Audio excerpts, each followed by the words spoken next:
Hi, it's Kevin LeBates here. So I've skimmed through the Facebook Libra paper, the 19-page introductory one, and I thought I'd just provide a quick summary of what I've taken away on the first read, although there are a whole bunch of references that I need to go and follow up over the next few days. It looks like they've put quite a bit of work into this. So the first thing is that it is indeed going to be a blockchain, and it looks like they're using Merkle trees really extensively in order to link the blocks together as such. In fact, blocks aren't referenced in the first half of the paper, they crop up later on. For the first half of the paper, they're talking about a database with a known state. And actually, if you look at blockchain engines, typically you have the sort of flat file structure of the blockchain, which represents the hash linked list, and then you suck the relevant data out into a database anyway in order to speed up querying and such like. So nothing earth-shattering there, but it looks like it's fairly good solid stuff.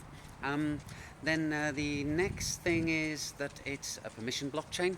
They're using Byzantine fault tolerance and members, validators that are selected by Facebook, presumably, as part of this sort of $10 million buy-in to this option that they put out there.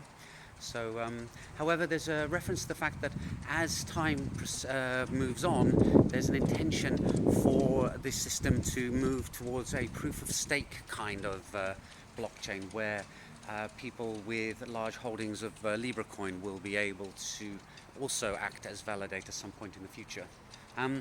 The Libra coin is not like Bitcoin in that it's not a flow of transaction inputs and outputs. It uses the Ethereum model of accounts and balance associated with it. So it's your sort of typical tally system where if you get some Libra coin, you'll have your account and you'll have 100 Libra coins, and then if you spend some, they just subtract, say, 5 from that and up the amount 5 somewhere else. So that side of Bitcoin's gone. They have a smart contract language which is called Move. It looks like it's in its very basic early stages, but they promise to make a higher level language rather than having to work at a sort of low level language that should be coming along later. It looks like you can do a reasonable amount of stuff with it, but there's a lot of stuff in the paper about how it's going to expand and improve in the future.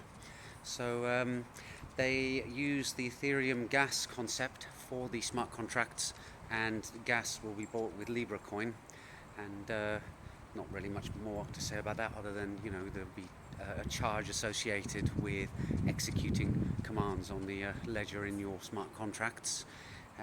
What other things struck my attention? Well, I think that's really it on first pass.